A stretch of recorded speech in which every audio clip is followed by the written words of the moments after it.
I've been here for 5 years and I've owned 5 businesses in 5 years. And I started giving back to the community. So I started asking myself, what should I do? I started browsing ideas. Then I'm like, podcast. I'll start a podcast. I won't be able to teach the audience because I'm not expert, not qualified to help anyone. But what I can do is ask bold questions to qualified people. And I'm going to ask, how did you make your first million? Because this is credibility. The purpose of this podcast was from the beginning is giving value and giving back. Because I felt like I owe this community.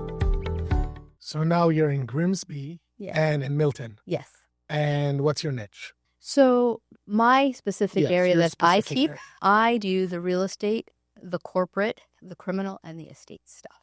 Nice. That's a lot of things. That's a lot, but I also, like I said, I've got junior lawyers now, so I work with them because I know that that's a certain area that they want to learn, and then I'll be able to hand it off to them once they join the firm after they do their qualifying exams, right? I have another lawyer in the office where she'll do the wills, the family law, and the litigation, right? Another lawyer could be doing immigration and the estate stuff, right? So it again, we all work together and it all depends on everybody's schedule. But ideally, the ultimate goal is that there's 2 lawyers that can do 2 areas of law. Like each lawyer will do 2 areas, but I'll be able to pick up if my family lawyer is on vacation. I know enough that I can handle her files while she's gone, right? What's the percentage of uneducated business owners about business law? What is the percentage of uneducated business owners about business law and corporate law? Well, I don't know the actual percentage, but I can tell you most people who have a business of their own, they don't know what a minute book is. They don't know that they have to have a minute book.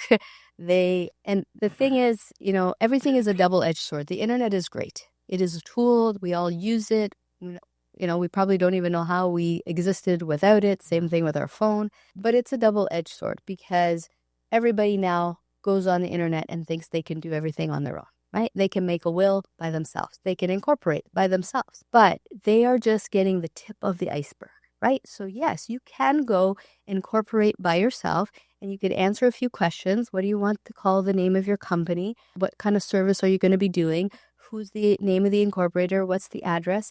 And how many directors you're going to have. So it's very basic questions in order to incorporate. But then that's it, right? Because the government doesn't tell you the internet doesn't tell you anything else that you need to know. Whereas when you go to a lawyer, they're going to ask you those basic questions, but then they're also going to ask you more questions. In depth to make sure you're protected in case something happens in the future. The reason why I asked this question, I came to this country 6 years ago. And I started a business just a year after. Wow. Well, that's gutsy. The knowledge that I had how to run the business was part, and the legal things that I was supposed to learn about this stuff before I started business, I knew nothing. Yes. And then along the way I learned, thank God, not from big mistakes.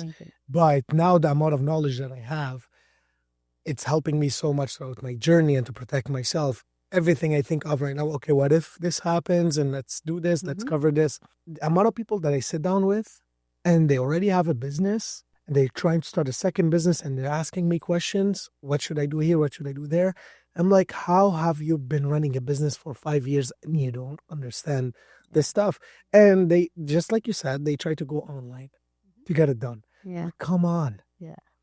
You give the lawyer's work to the lawyer, the accounting work to the accountant. You don't file your own taxes and you don't go to court without a lawyer. Period. Well, again, that's one of the mistakes that all entrepreneurs make, even myself, right? When I first started, so it's the little circle, right? It's the hamster on a wheel. I want to hire someone, but I don't have money to hire somebody. I want to hire someone, but I don't have money to hire somebody, right? And you really have to get out of that mindset. And the way I did it was I started very slow, right? With my first employee, I said, I'll hire you part-time, right? I'll hire you part-time. You're going to come. You're just going to answer the phones. You're going to make appointments for me. Because again, as an entrepreneur, I'm trying to just make enough money to pay my own bills. How am I going to hire somebody? Yeah. But, you get momentum. And again, it's all about the mindset and having that mindset of being the CEO. And what you realize is that when you put the right people in the right spot and they're doing their job properly, everything flows properly, right? And then, the phones are getting answered. The clients are getting converted, the calls are getting converted into proper clients. So again, one of my mistakes is I wasn't getting the bills out the door fast enough. So what I realized that it was even more important for me to have a billings clerk than it was to have another lawyer. So they can collect. Yes. Clients will pay you if you send them a bill, but if you don't send them a bill, it's even harder for them to pay Try you. to forget about right? it. Oh, trust me, I know. And then sending the bill out and sending it in a timely manner. Because, when the work is getting done, they appreciate what you're doing. They know that you're working on the file for them. They, especially depending on what area of law, but if they're trouble with the law, criminal matter, they want your services. They need your services, so they're going to pay, right? But as a young lawyer, I was so focused on the client. I just want to help them. I want to help them. And in my mind, I'm like, when I'm finished the file, that's when I'll bill it. I'll go back, look at everything, see how much time I spent. I'll do my reporting letter. I'll do my invoice, and I'll send it. Big mistake. Big mistake. Because now the client doesn't need you anymore. You already got them out of jail. You already fixed their problem, right? Yeah, it's harder to get the money out of them now. Harder, right?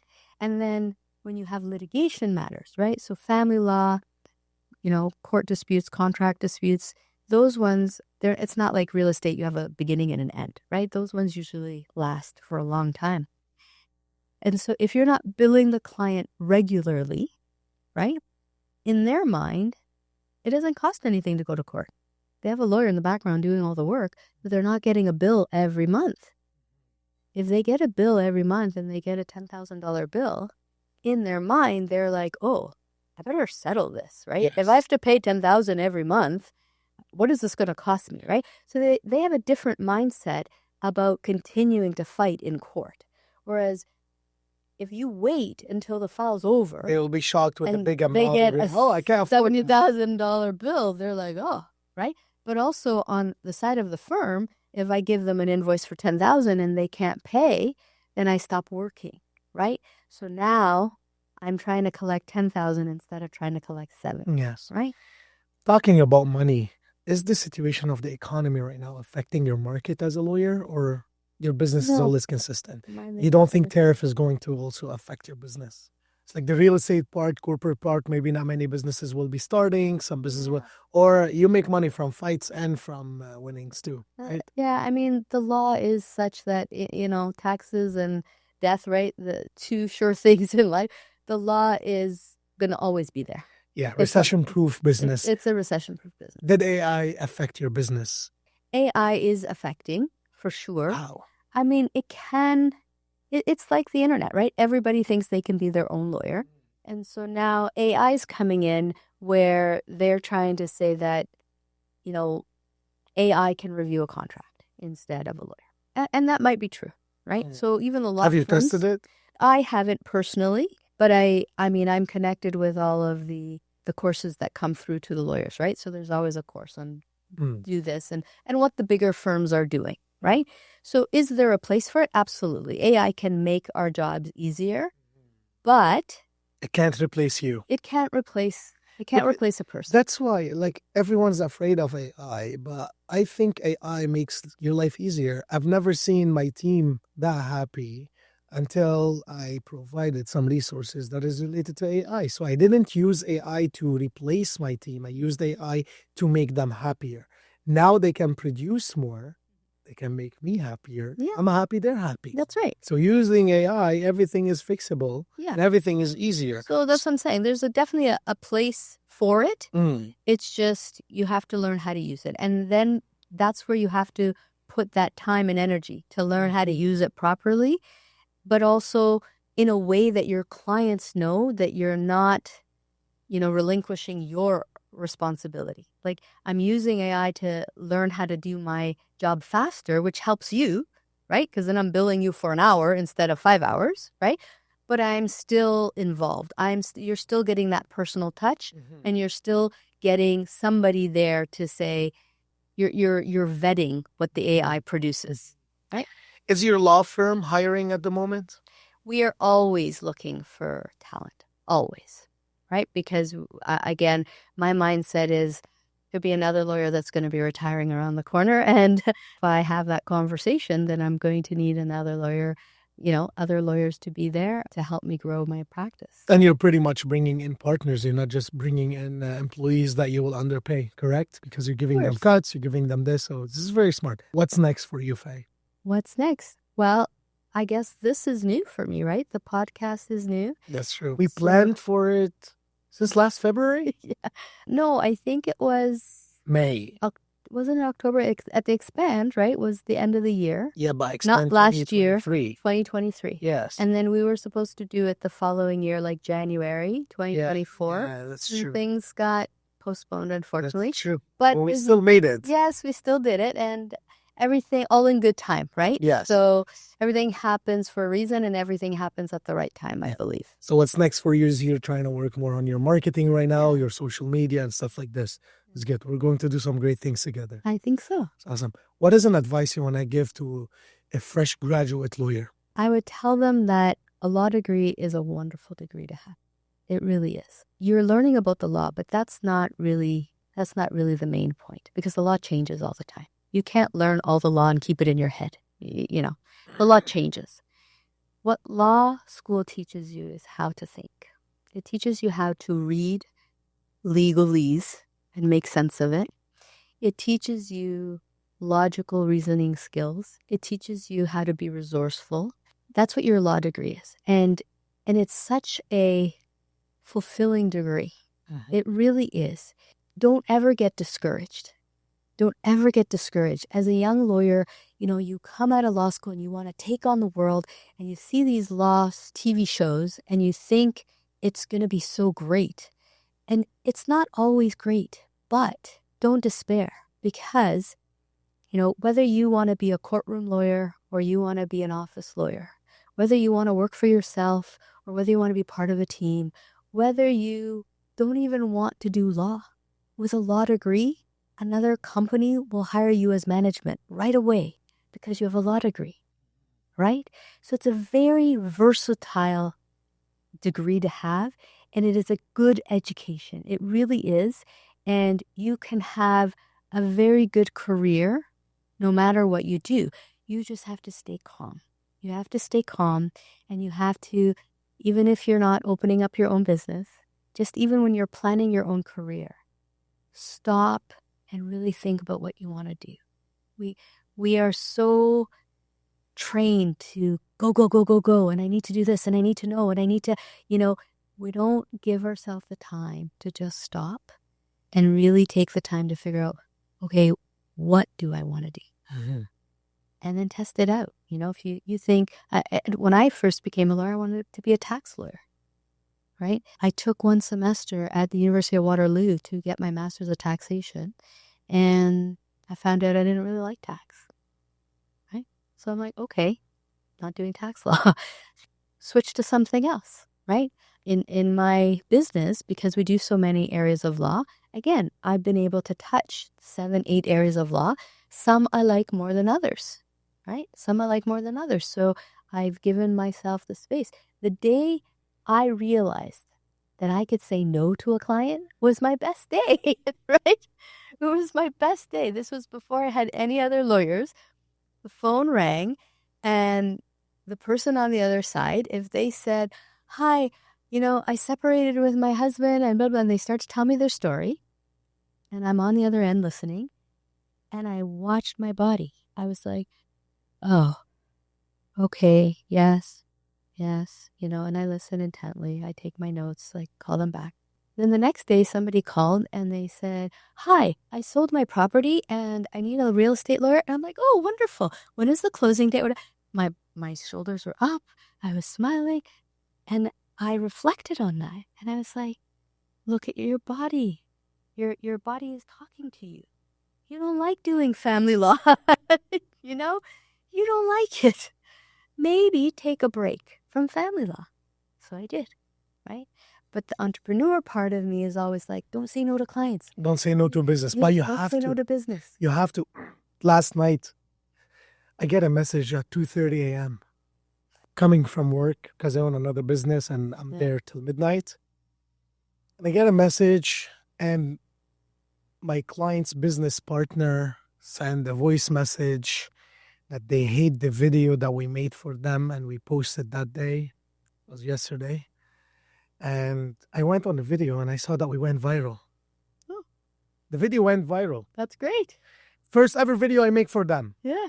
Usually we promise in 6 months you're going to get some great results. First fucking video went viral. And the guy never worked in marketing. He doesn't understand what's marketing. He's barely a chef. And he didn't like it? And he made some stupid comment. And I had warned them when they wanted to hire me because I told them I'm not taking clients right now. The only reason why I'm taking you because one of you is my friend. Okay. But if I take you as a client, I'm the marketer, you're the chef. Yes. You don't give your opinion. Yes. I don't care for it. If you're not okay with this, do not hire me. Yes. Why I don't need your opinion? Because you're not qualified to give me your opinion. You can share your thought, but don't tell me what to do. Mm-hmm. That was my rule before I even take the client because I learned you have to share your rules. Yeah. Share boundaries. Yeah. The guy still did this. Same night, last night, I said, I'm going to refund you all of your money tomorrow. That was a great experience. Thank you. No, you can't do this. No, you have to. I'm like, then you sit back and you're letting me do my work. So that's how you have to do it. Yeah. But when I first started, just like you, say yes to any kind of business. Yeah. Oh, I do marketing. Yeah, let's do marketing to everyone. Oh, let's also do website. Let's take some photos. Let's do this. Yeah. It was fun because, you're making the money, but then you're making more mistakes. Yeah. And you're learning less because you're doing so many mistakes. That's right. You're not just focused. So I love what you shared there. And it's definitely a key. I want to ask you a little bit of a more personal question. How did being a lawyer affect on your personal life? Because I know lawyers, they have the worst personal life ever. Oh. Because here's why I need to clarify this. You guys work so hard. We do. And you see some horrible things. We do. In the cases, if you do criminal law, even if you do business law, Yeah. you see people ripping off each other. And then do you have trust issues? I don't think I have trust issues, but I'll be honest, once a lawyer, always a lawyer, right? Like you can't turn it off. You can never recover, huh? The life sentence. You can't turn it off, right? Like if that's the way you think, that's the way you think. So yes, in my personal life, You're always winning arguments, huh? Oh, and it's funny, right? It's funny because when I meet people, I always like to see the reaction. That's one of the first questions, right? What is your name? How old are you? What do you do? Comes like maybe second question, even before. So we don't ask how old you are now because you're not allowed to ask, right? But it's the second question. What do you do? And so it's always interesting to me the moment I say, oh, I'm a lawyer. It doesn't intimidate men? I think so. Yeah? I think so. I mean, not necessarily intimidate them, but the reaction I get is, oh, you're a lawyer. Yeah. I got to be careful, right? Or I think it depends on the person. So somebody who is secure and has their, life together, they're not going to be intimidated, but they are impressed. They'll be impressed and they'll be like, oh, that's nice. But then, it'll be interesting if I start asking questions that are normal everyday questions. Like when you meet people, that's what you do. That's how you get to know them. I might get the reaction where like, oh, are you interrogating me? Yeah. Is it them or the way you're asking the question because it's the lawyer in you speaking? I guess that would be a question for them. Or don't you try to reflect to see how you can do better? I do reflect always. I always reflect. I dated a lawyer before. That's why I'm asking those questions. And so how did she ask? Oh, she was amazing. She was amazing. She was great. She was great. Definitely interrogation all the time, but she was right all the time, to be honest. I mean, I think that, when you ask people questions all the time and people have to confide in you, you get better you don't need to ask a lot of questions, right? You get better at asking a question and listening for the answer. Right? Most people give you the answers without even asking them the question. You just have to allow them to speak. You just give them the time. Yeah, you give them the time. And again, I don't know. I think definitely to your question is, has it affected my personal life? Probably in the sense that, okay, I didn't have children. Was But it by choice or you were just too busy and focused on No, it was definitely by choice. Okay. Definitely by choice, because no matter how busy I was, and I did have these conversations with, people I'm in a relationship. Oh, you work so hard, you work so hard. And I said, well, yeah, I do work so hard, right? But that's me. Money's And, good. But it's not about the money. It was actually about the service. I was focused on my clients, right? Especially in the beginning of my career. You're changing lives. Like, it's crazy. I do marketing, and if I see their business is improving, I'm like, shit, go, go, go, go, go. Yeah, so right? You're getting someone out of jail. You're getting someone out of trouble. Yeah, You're protecting someone. I mean, I just literally told you about what's happening. Something, and you pitched in, and you're like, let me help you with this. That was like, I could see the passion in your eyes. Right. I envy all of your clients. It's very rare to find honest lawyers these days. Like, some of my best friends are lawyers. So many of them I can't trust. Well, and I that's the tried. I gave thing. them chances. I can't. And I send emails to lawyers like, now we're going through issues with my dad, immigration law. Yeah. And we changed like 3 lawyers. Now we're working with the 4th. Yeah. And the amount of delusion, the amount of, they look at you as a transaction. They look at you as, like, it's just stupid. And because we understand business, I understand how they're thinking. And I'm like, no, you're fired. Yeah. On the spot. Yeah. Some people, no, I can't hire you. I interviewed 12 to hire 1 lawyer. Well, and that's good. But I can tell you that on the flip side, because I've cared so much, now I interview my client. You have to pick your client. I don't want like that entrepreneur, the person just starting out worried about business. No, that person's gone. That's what wisdom gives you. Yes. Right? That's what time gives you. And that space we were talking about. It's like dating. You go through phase, you try many things, and now you have a type. Right? Now you have a type. So for most people, not for me. So Still figuring out your type. I only know that I hate blondes. Well, brunettes are beautiful anyway. Yeah. Anyway. Well, you have others too. You have redheads. Redheads. And so many kinds. So many kinds. So much. So many. But no, so it goes the same way, because now I want to work with a client who appreciates my efforts, right?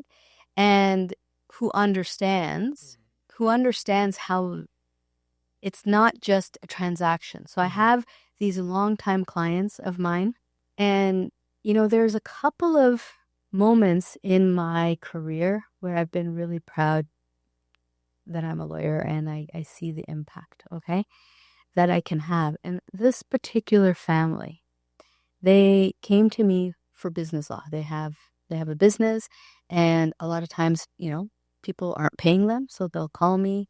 I have to register a lien on someone's property. I have to start a lawsuit, and I get it settled. I get it paid for them. That's how they came to me. But throughout the years, I've known them now for probably 15 years, okay? Their children get into trouble, they call me. Their children buy or sell a house, they call me. Their children are getting divorced, they call me. Their children are in jail, they call me, okay? And, I went to deal with one of their children's matter, and I had to go to their business after. And I heard the wife talking to somebody, and they're like, this is our lawyer. Does your lawyer, do house calls? Does your lawyer, she has my cell phone number, right? Because that's the relationship I created with her. I have yours too. That's right. But that's the relationship I created with her. And so through the 20 years of being in business, I realized, you know what? I would rather build my business with 50 clients like that than 1,000 clients that want to waste my time. Do you work Canada-wise or provincial? No, provincial. Provincial. Yes. What are the provinces that you help with? Only Ontario? Just Ontario. Okay. Yeah. Is this because of your license or because you want to be close to your clients? Well, I mean, I'm regulated by the Ontario Law Society, but throughout Canada, because of mobility rights and everything, if I were to move to BC, I can just take a quick exam and I'll start law school all over again. And then I would be regulated by the Law Society in BC. This is question just for the viewers that say, because you mentioned where you are right now, Milton and Grimsby. What if someone in Ottawa wants to hire you? Would you attend a court in Ottawa, or is this online now? Or again, it depends on the area of law, right? So I've had clients from Windsor. I've had clients from London, Okay. Ontario. So if it's within because- your niche, something you can offer, you don't mind doing business anywhere in Ontario. Yeah, that's fine. Okay, that's right? that's And that's what I'm looking some people who live in another city could be getting sued, and the court is in Milton. for. So that's why they're looking for a lawyer in Milton, even though they don't live in Milton. That's true. Right? So, and then depending on if it's a contract dispute, it doesn't really matter where you are if you just ask me to review a contract. Right? And a lot of things are done, virtually now. So You don't even need to go to court you too. don't necessarily need to go to court, and you do a Zoom call and Even most like before you go to court, because now I have experience. There's like there's like someone who's not a judge. justice of the peace. Yes, so you do this meeting virtually first to see like if you can settle before you go to court. Oh, that's the settlement conference. Yeah. Settlement Depending conference, on- something like yeah. this. There's like Yeah. 2 of those before you go. Yeah. Yeah, so that's good. That's good. So, do you have any questions before we wrap up? No, I don't have any questions. Just excited to learn from you and continue work with you. And thank you again for inviting me. Of course, thank you for coming. I learned so much today, and I'm looking forward to learn more from you. Thank you. So,